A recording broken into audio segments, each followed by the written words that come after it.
News पर views में एक बार फिर से आपका स्वागत है और आज हम मुलाकात करने जा रहे हैं आज से जिस कंपनी का आईपीओ खुला है उसके टॉप मैनेजमेंट से। एरोफ्लेक्स इंडस्ट्रीज इसका आईपीओ आज से खुला है। पहले मैं जरा आपको कंपनी के बारे में जानकारी दे दूं। 1993 में इस कंपनी की शुरुआत हुई थी सुयोग इंटरमीडिएट्स प्राइवेट लिमिटेड के तौर पर। Eco friendly metallic flexible flow solution products बनाती है, सप्लाई करती है और यूरोप, अमेरिका समेत 80 से ज़्यादा देशों में कंपनी करती है एक्सपोर्ट।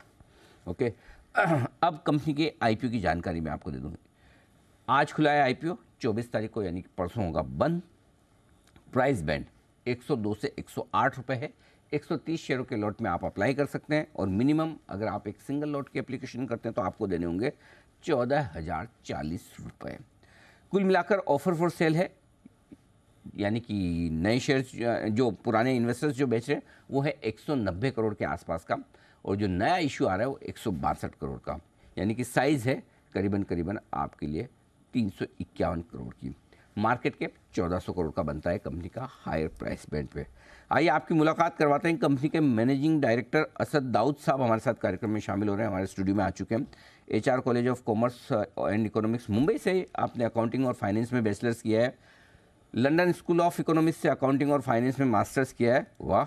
मैन्युफैक्चरिंग सेक्टर में 12 साल से ज़्यादा का अनुभव है असद दाऊद साहब का। सर बहुत बहुत स्वागत है आपका। इशू खुल चुका है आपका? हाँ जी सर। रेस्पॉन्स ठीक है? होपफुली सर अच्छा ही होगा। बढ़िया, बधाई आपको। सबसे पहले तो कॉम्प्लीमेंट्स, बधाई कि आपने इशू आज खोला है। सबसे पहले सर समझाएं कि आपकी कंपनी करती क्या है, क्या बिजनेस मॉडल है, किस तरह के प्रोडक्ट्स आप बनाते हैं, ज़रा इसके बारे में समझाइए। तो बेसिकली हम लोग फ्लेक्सिबल फ्लो सॉल्यूशंस बनाते हैं जो कि है ना मेटल से बनता है। ये फ्लेक्सिबल फ्लो सॉल्यूशंस यूज़ होता है फ्लो करने के लिए एनी काइंड्स ऑफ लिक्विड्स और गैस में जैसे हो गया ऑक्सीजन, नाइट्रोजन, हाइड्रोजन, आर्गन, और लिक्विड्स में हो गया ऑयल्स, केमिकल्स और ये सब चीज़ें। तो ये हमारा जो सोल्यूशन है वो इंश्योर है ना करता है कि जो गैस या लिक्विड का स्मूथ फ्लो, और हमारा जो सोल्यूशन है वो एक्सट्रीम टेम्परेचर पे काम करता है। -200 से लेके +1000 डिग्री सेल्सियस तक के -200 से +1000 तक हमारा जो सोल्यूशन है वो मतलब उसमें आपको है ना कोई भी लीकेज या कुछ भी नहीं होगा। वो पर्टिकुलर। अच्छा, आप कह रहे हो फ्लेक्सिबल वाला कुछ बनाते हैं आप, राइट? तो मेटल है तो फ्लेक्सिबल कैसे? मेटल तो स्ट्रॉन्ग होता है सर, फ्लेक्सिबल कैसे होगा? सर वही हमारी R&D और वही हमारा जो USP है कि मेटल जो सब लोग ये समझते हैं कि सॉलिड होता है और रिजिड होता है, उसी को हमने हमारी टेक्नोलॉजी से और हमारे R&D से उसको हमने फ्लेक्सिबल बना दिया है। तो आप उसको, आपको जिस हिसाब से फ्लेक्सिबिलिटी चाहिए उस हिसाब से आप उसको है ना करके और उसको आप फ्लेक्सिबल बना सकते हैं। ओके, तो मतलब मेटल से रिलेटेड फ्लेक्सिबल ट्यूब्स वगैरह और जो पैकेजिंग में के काम में आने वाली चीज़ें आप बनाते हैं। आपके मतलब किसको सप्लाई करते हैं, आपके कस्टमर्स कौन है? तो जैसे हमारा 80% सेल्स एक्सपोर्ट्स होता है और 20% होता है डोमेस्टिक। तो इंडिया का मार्केट की अगर मैं बात करूँ तो हमारे दो सेट ऑफ मतलब इंडस्ट्रीज़ है जो हम सप्लाई करते हैं। एक तो इंडस्ट्रीज़ हो गई जो हमारी कन्वेंशनल इंडस्ट्रीज़, जैसे कि oil and gas, petrochemical, steel, metal mining and ports and terminals. एक तो वो होगी ट्रेडिशनल, और अभी हम लोग न्यू एज इंडस्ट्रीज़ में भी सप्लाई कर रहे हैं।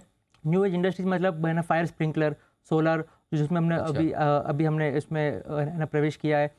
प्लस उसके अलावा जैसे एरोस्पेस और satellite, semiconductor industry, EV industry, ये सब इंडस्ट्री के लिए हम लोग ऑलरेडी हमारे प्रोडक्ट्स डेवलप कर रहे हैं और बहुत जल्द हम इंडिया और फॉरेन कंट्री में उसको लॉन्च करने वाले हैं। ओह वंडरफुल। तो इंडिया और इंडिया के बाहर दोनों जगह आपका बिजनेस 80% आप कर रहे हैं बाहर से। अच्छा, तो इंडिया में कोई और आपके कॉम्पिटिशन में कौन है, और लिस्टेड प्लेयर स्पेशली कोई है? लिस्टेड कंपनी में तो अभी तक कोई भी नहीं है इंडिया में। तो हम लोग फर्स्ट लिस्टेड कंपनी होगी हमारे स्पेस में इन इंडिया। बाकी फॉरेन है ना में बहुत सारे प्लेयर्स हैं जो कि है लिस्टेड, जिससे हम लोग है ना कम्पीट है ना करते हैं फॉरेन मार्केट में। इंडिया में ज़्यादातर जो प्लेयर्स है वो सब अनऑर्गेनाइज्ड सेक्टर में ही है ज़्यादातर। ओके। अच्छा, एक चीज़ बताएं सर कि जैसे मैं देख रहा था कि आपकी कंपनी की सेल्स मार्च 23 की 270 करोड़ के आसपास है, मुनाफा 30 करोड़ के आसपास किया है। ऐसे तो मैं देख रहा था आपके इंट्रोडक्शन में कि कंपनी तो बहुत पुरानी है, राइट? फिर इतने सालों में 270 करोड़ तक ही कैसे पहुँचे आप? पिछले 3 साल की तो ग्रोथ बढ़िया दिख रही है, लेकिन 20 साल की देखो तो उतनी मजबूत नहीं दिख रही। सर एक्चुअली हमने जो हमारी प्रमोटर कंपनी है सैट इंडस्ट्रीज लिमिटेड, उसने इस कंपनी को अक्वायर किया था 2018 में। अच्छा। तो बैंक्स और फाइनेंशियल इन्वेस्टर से हमने कंपनी को अक्वायर किया था।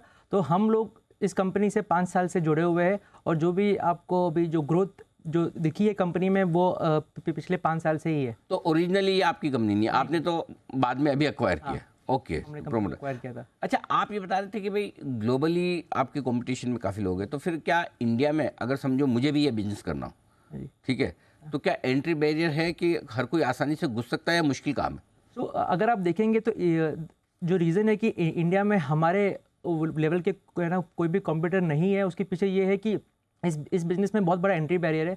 सबसे पहले तो ये है कि आपको अगर कोई भी नए कस्टमर को आपको अगर जोड़ना है तो कम से कम आपको साल भर तो लगता है, क्योंकि हमारी इंडस्ट्री में आपको बहुत ज़्यादा सर्टिफिकेशंस और अप्रूवल्स, प्रोडक्ट टेस्टिंग और इंटरनेशनल प्लस डोमेस्टिक सर्टिफिकेशंस आपको चाहिए। और ये सब सर्टिफिकेशंस लाने में कम से कम 1 साल से लेकर 1.5 साल तक का टाइम खाली सर्टिफिकेशंस बुलाने में लगता है। प्लस उसके बाद फिर आप टेस्टिंग करते और फिर आपको ऑर्डर मिलता है तो उसके बाद मिलता है। तो काफ़ी एंट्री गैप बहुत लंबा है, बिकॉज बहुत सारे अप्रूवल्स होते हैं। आसान नहीं है काम, मतलब मुश्किल काम है। ज़्यादा लोग नहीं है। ओके, चलिए ज़्यादा।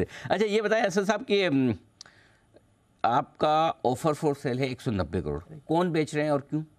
ऑफर फॉर सेल में जो हमारी प्रमोटर कंपनी है ना, वो सेल कर रही है, सेट इंडस्ट्रीज। और उसके पीछे कारण यही है ना, बिकॉज सेबी के जो गाइडलाइंस है कि हमको 25% post equity public share holding चाहिए। सो वो ही एक रीज़न है जो सेल करने का।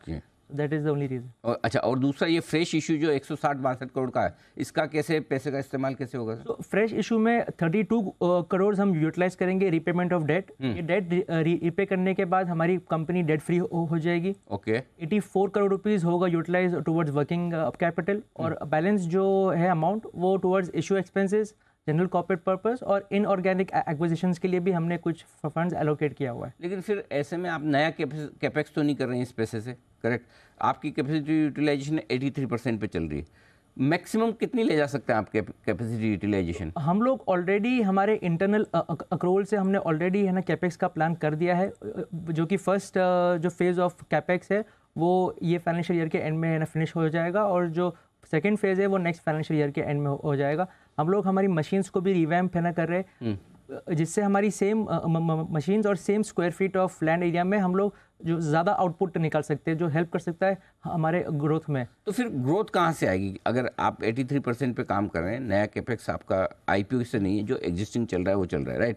एग्जिस्टिंग जो आप कैपेक्स कर रहे हैं उससे कितना परसेंट या कितना आपकी और कैपेसिटी बढ़ जाएगी, कितना प्रोडक्शन आपका बढ़ सकता है, वो ज़रा समझाइए।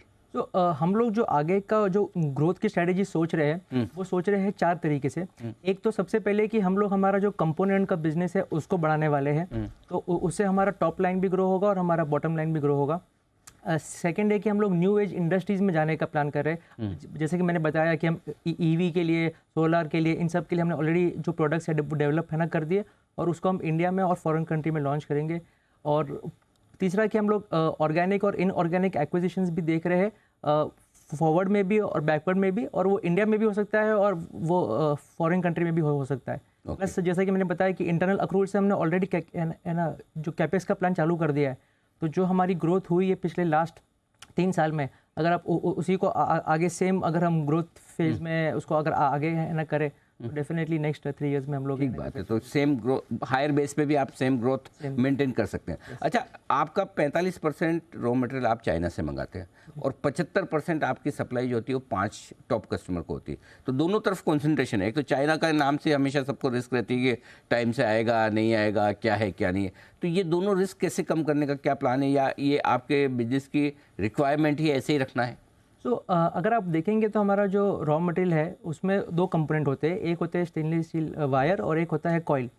वायर जो है वो हम लोग इंडिया से ही खरीदते हैं 100%, और जो कॉइल है वो हम लोग अभी इंपोर्ट कर रहे हैं चाइना से, बट हमने ऑलरेडी इंडिया में 1-2 बड़े मैन्युफैक्चरर से ऑलरेडी चालू कर दिया है डिस्कशन, ताकि धीरे धीरे हमारा जो चाइना के ऊपर जो कंसंट्रेशन है वो कम हो के और हम वो रॉ मटेरियल भी अभी हम इंडिया से ही खरीदें।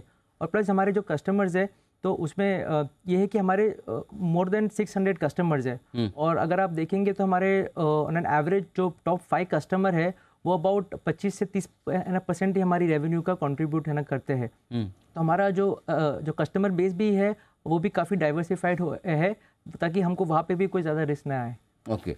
अच्छा, एक सवाल जो मैं आपको देख रहा था, पिछले 3 साल में आपके टॉप लेवल पे बहुत सारे रेजिग्नेशन हुए जो आपने DRH में बताया कि 3 CFO, 1 CEO, एक शायद कंपनी सेक्रेटरी, एक कंप्लायंस ऑफिसर, इतने बदलाव क्यों हैं सर? क्या क्या वजह कि टॉप मैनेजमेंट में ये जो की मैनेजर पर्सन्स हैं इनके रेजिग्नेशन भी हुए हैं, रीअपॉइंटमेंट भी हुए, क्या है ये?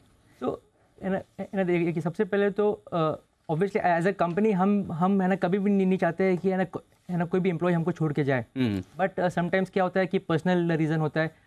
जैसे एक दो केसेस में लोगों के ये भी रीज़न थे कि वो बॉम्बे में नहीं, वो बॉम्बे से बाहर रहते थे, उनकी फैमिली भी बॉम्बे से बाहर थी। जब वो बॉम्बे हुए शिफ्ट तो वो एडजस्ट नहीं हो पाए, तो उन्होंने अल्टीमेटली बोला कि मुझे उनको वापस उनके फैमिली के पास जाना है। एक दो केसेस में उनके पर्सनल हेल्थ थे रीजंस, तो ऐसा कोई नहीं था रीज़न जो मेजर था। इट इज़ जस्ट लाइक कि वो because of the personal reason उनको छोड़ना पड़ा। आप कह रहे personal reason, not company specific? नहीं, हमने है ना किसी को भी नहीं हटाया, दे ऑल मतलब लेफ्ट। ओके, 2.5-3 महीने पहले आपने कुछ शेयर ट्रांसफ़र किए थे। आशीष कचोलिया साहब जाने माने इन्वेस्टर हैं, उनका नाम आने से भी थोड़ा कॉन्फिडेंस बढ़ता है लोगों का, लेकिन हम 87.5 रुपये के आसपास, और अब आप इशू तो ला रहे हैं बहुत महंगा, उसके ऊपर 25% ऊपर 108 रुपये पे। तो ऐसा 2.5 महीने में क्या बदला है सर कि इतनी प्रीमियम पे दूसरों को मिल रहा है? तो हमने जब जो ये सब जो आपने इन्वेस्टर्स के नाम लिए, तो उनसे जब हमने हमारा डिस्कशन चालू किया, तो वो जनवरी एंड और फरवरी स्टार्टिंग में चालू किया था। उस समय के जो नंबर्स थे वो नंबर्स दिसंबर के।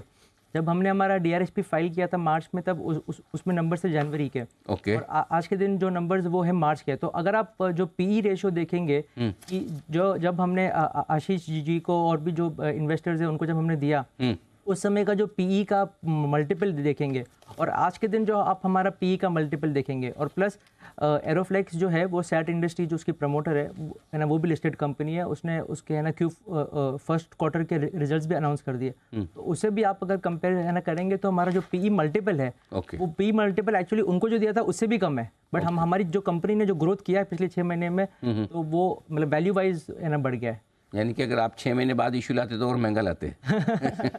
हाँ, तो हमारा PE मल्टीपल और कम होता एक्चुअली। चलिए, बहुत बहुत धन्यवाद असद साहब, आपने समय दिया और अपने IPO पर विस्तार से हमारे दर्शकों को बताया।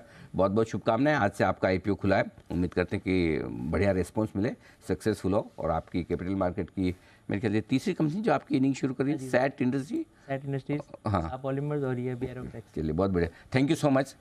स्टूडियो में आने के लिए सर बहुत बहुत धन्यवाद।